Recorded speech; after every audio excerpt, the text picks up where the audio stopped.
Ndugu zangu wapendwa, tumsifu Yesu Kristo.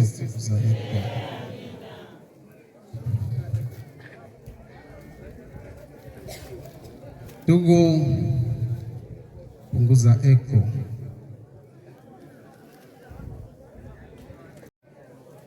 Kwa kusalimiana, kwa kupeana pole kwa msiba wa binti yetu Crescencia. Poleni wote kwa msiba huu. Ndugu wapendwa, ni msiba ambao umetustua sana, na kama ambavyo mmesikia, binti huyu katika ile sehemu ya wasifu ambayo imesomwa vizuri kwetu, ameishi muda si mrefu sana kadiri ya mitazamo yetu ya kibinadamu. Tumesikia kwamba amefariki mwezi huu wa 7 akiwa ametimiza miaka 23 ya umri.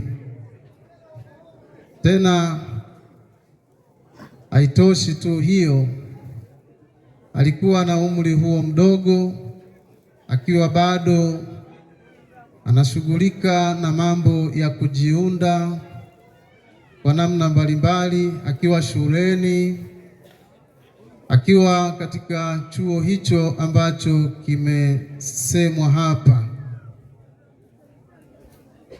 Katika mazingira kama hayo, tunapata kusikitika sana. Wazazi na ndugu wa karibu wanapata masikitiko makubwa,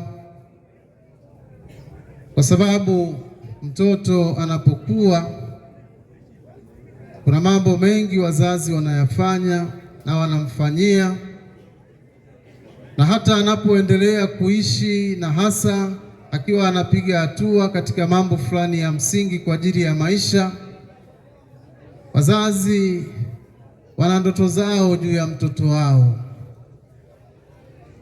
Wanamlea, wanamuunda, wanamsaidia katika majiundo kwa kumpeleka huku na huku katika shule, apate naye kuwa mtu fulani katika maisha. Sasa wakiwa katika jitihada za namna hiyo, mtoto anafariki. Ndoto zao ni kama vile zinakoma. Binti mwenyewe ambaye amefariki, Crescencia, naye alikuwa na ndoto nyingi katika maisha, na katika hatua za kujaribu kuelekea katika utimilifu wa ndoto hizo alikuwa anafanya bidii katika masomo, maana hata hiyo hatua ambayo wamefikia wanaenda watu kwa jitihada. Amefanya jitihada akiwa na ndoto zake, na hizo ndoto sasa zinaonekana zimekoma.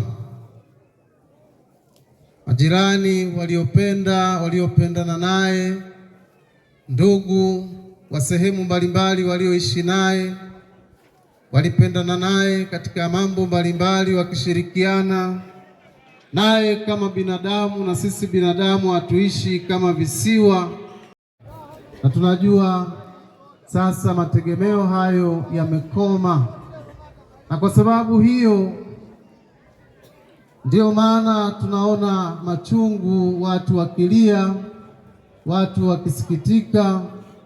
Watamisi sana mtoto wao, wazazi, kaka zake na wadogo zake watamisi sana dada yao na mdogo wao.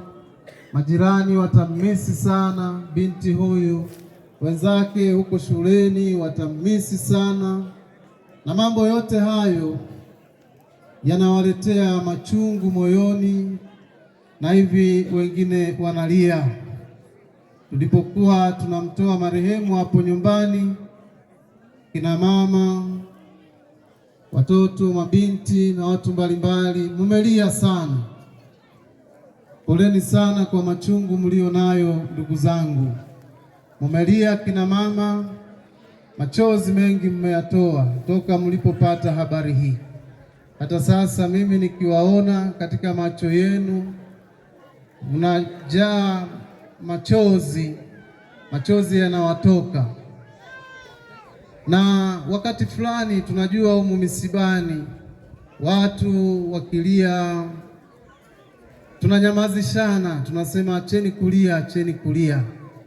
Na wakati fulani mahali pengine watu wamekuwa hata wakali zaidi, wakiona kwamba watu wanalia, na wengine hata wamefikiri kwamba kuonyesha kulia sana na kutoa sana machozi, hasa wakati fulani, wakati wa ibada, ni kama vile mtu umekosa imani, umekosa matumaini.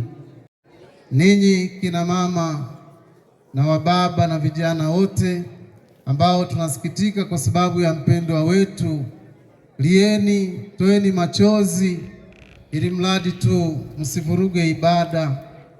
Lieni kwa sababu mtaalamu mmoja wa teolojia anatuambia kwamba machozi ambayo mtu anayatoa kwa sababu ya mpendwa wake ambaye ameondoka ni gharama anayolipa kwa sababu ya upendo kwa mtu huyo, kwa sababu tunajua upendo daima una gharama. Upendo daima una gharama. Watu wanaolia kwa sababu ya mwenzao ni gharama wanayolipa kwa sababu ya upendo. Upendo hauwi hivi hivi. Watu wenye kupenda wakumbuke na kutambua kwamba watapaswa kulipa na kutoa gharama ya upendo huo ambao wanao kwa mwenzao. Upendo ambao hauna gharama yoyote, huo sio upendo sawa sawa. Kwa hiyo ndugu zangu, tunasikitika kwa sababu tulimpenda sana binti yetu. Tunatoa machozi, tunalia kwa sababu tulimpenda sana binti yetu. Lakini ndugu zangu, kilio chetu na machozi yetu kisiwe kilio na machozi ya kukata tamaa, kwamba sasa yote yamekwisha, hakuna tena chochote, ni giza tupu. Machozi yetu na kilio chetu kisiwe ni cha kukata tamaa, kwa sababu Ukristo, na kwa namna ya pekee Ukristo wa Kikatoliki, unatuambia kwamba kifo sio mwisho wa kila kitu. Kifo ni kama wanasema, kifo sio mwisho wa kila kitu, isipokuwa ni mabadiliko tu ya hali ya maisha, ni mabadiliko tu ya hali ya kuishi. Tunaposema tumekufa, tunaposema mtu amekufa, kwa kweli amebadilisha namna ya kuishi, amebadilisha namna ya kuishi.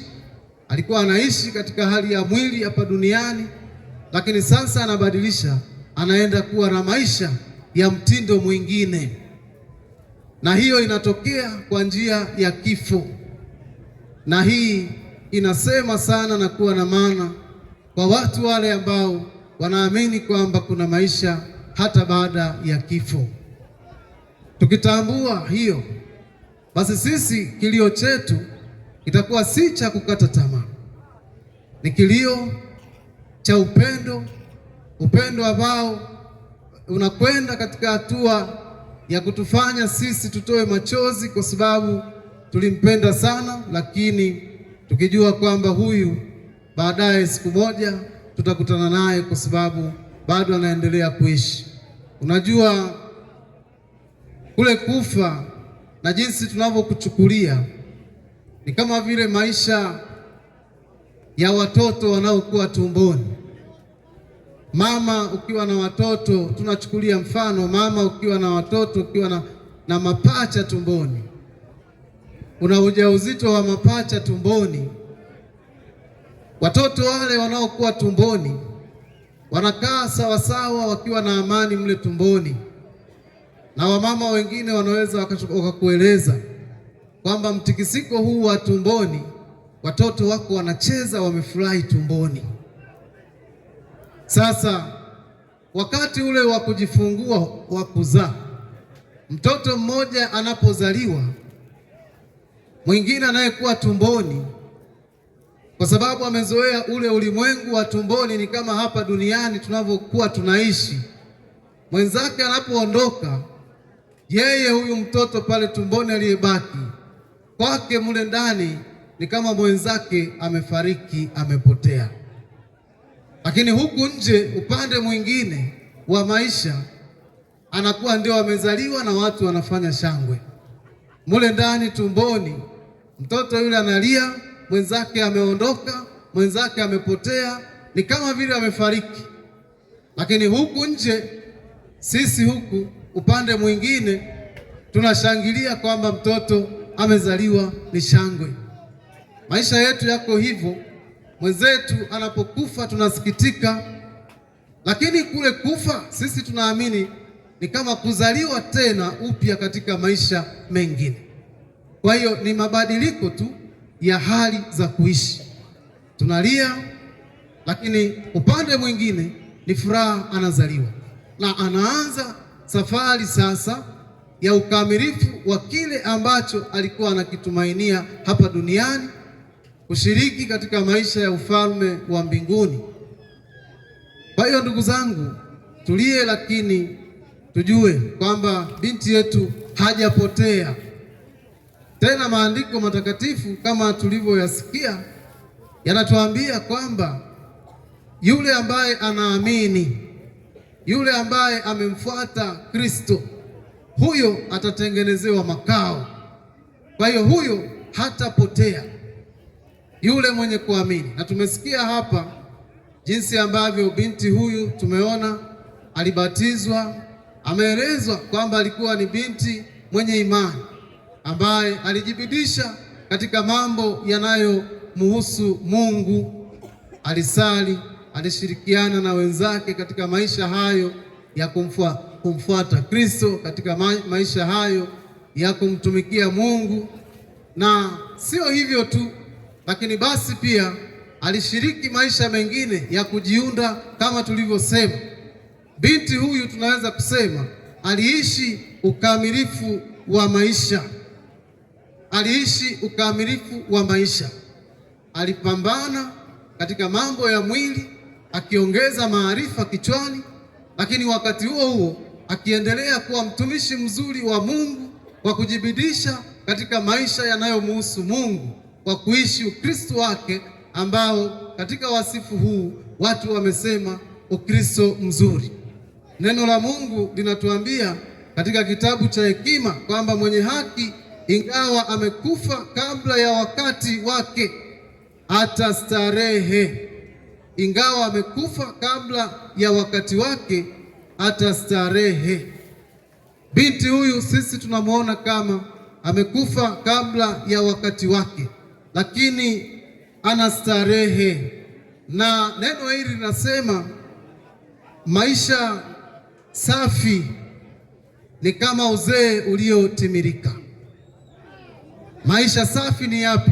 Mtu anakazana kushughulika na maisha ya duniani hapa, kujibidisha katika mambo mazuri ya duniani, wakati huo huo hajamwacha Mungu. Huyu anaishi maisha safi, ingawa amekufa akiwa mdogo. Huyu ameishi, amekamilika, ni kama uzee uliokamilika. Sasa huyu anatufundisha juu ya uzee uliokamilika, ni ule wa kuishi maisha safi. Tunaalikwa tunapotafakari msiba huu kuishi maisha yaliyo safi, kwa sababu maisha hayo yaliyo safi ndio utimilifu wenyewe. Tumepewa muda hapa duniani na tumetambua kwamba si habari ya muda mrefu au habari ya muda mfupi, lakini kilicho cha maana ni usafi wa maisha ambao ni ukamilifu wa maisha. Binti yetu anatufundisha jambo hilo. Ikiwa mambo yako hivyo, basi tunaalikana ndugu zangu katika jambo lingine, kwamba Mungu ametupa muda. Mungu ametupa muda wa kuishi hapa duniani. Haijalishi utaishi miaka mingapi. Isitoshe, tumeambiwa na maandiko matakatifu katika kitabu cha Zaburi sura ya 90 mstari wa 12 kwamba Mungu utufundishe kuhesabu siku zetu ili tupate kuishi kwa hekima. Mungu atufundishe tujue kuhesabu siku zetu tuweze kuishi kwa hekima. Mungu ametupa zawadi ya muda kama ambavyo alimpa zawadi ya muda Crescencia. Muda huo tunaopewa na Mungu tunasema ni zawadi. Hiyo Mungu ametupa ni zawadi, na hiyo zawadi sio kwa ajili ya kuichezea, kwa ajili ya kuipoteza. Hiyo ni zawadi ambayo Mungu ametupa ili itusaidie, iwe fursa. Tumepewa muda sio kwa ajili ya jambo lingine. Tumepewa muda ili tujitafutie wokovu wetu. Kwa hiyo hesabu siku zako, kila siku inayoongezeka mwambie Mungu, ninakuomba siku hii ambayo umenipa inisaidie mimi kuokoka, inisaidie mimi kufanya mambo mbalimbali mazuri, lakini wakati huo niko na Mungu wangu, kwa sababu ukombozi na wokovu wetu unapatikana hivyo, kufanya mambo ya maisha kama kawaida yaliyo mazuri, na wakati huo huo kumtegemea Mungu, kujiweka katika mikono ya Mwenyezi Mungu. Wakati fulani aliwahi kusema daktari mmoja ambaye pia alikuwa mwanasaikolojia, ambaye mwaka 1986 alipata zawadi ya Nobeli, heshima, alipewa heshima ya Nobeli. Daktari huyo anaitwa Rita wa Kiitaliano. Aliwahi kuwawasa watu katika ulimwengu kwamba watu wa ulimwengu huu, ongezeni uhai katika siku zenu, sio kuongeza siku tu. Wengine tunaishi tunaongeza hewa tu katika siku, tunatamani siku ziwe nyingi, lakini hizo siku hatuzitumii kwa ajili ya kujipeleka karibu na Mungu. Wapo watu ambao kila siku inayoongezeka ya maisha yao inakuwa ni siku ya kuharibu dunia. Kila siku, kila mwezi, kila mwaka unaoongezeka katika maisha yao, badala ya kuifanya kuwa zawadi ya kujitafutia ukombozi kwa kutenda mazuri, kunufaisha dunia, kila siku inayoongezeka inakuwa ni siku iliyoongezeka kwa ajili ya kuharibu dunia, kwa ajili ya kuharibu watu, kwa ajili ya kupafanya mahali hapa pa dunia pawe ni mahali ambapo hapakaliki. Kuzihesabu siku zetu tuweze kuwa na hekima, na kuwa na hekima ni kuweka uhai, kuweka neema, kuweka maisha mazuri katika siku zile ambazo tunazopewa. Wapo wengine wana umri kabisa, miaka yao imekuwa mingi, lakini hiyo miaka imekuwa ni miaka ya kuharibu dunia, imekuwa ni miaka ya kupotea mbali na Mwenyezi Mungu. Na kwa sababu hiyo tunaishi katika kukosa hekima, na kwa sababu ya kuishi katika kukosa hekima, tumsifu Yesu Kristo. Asante.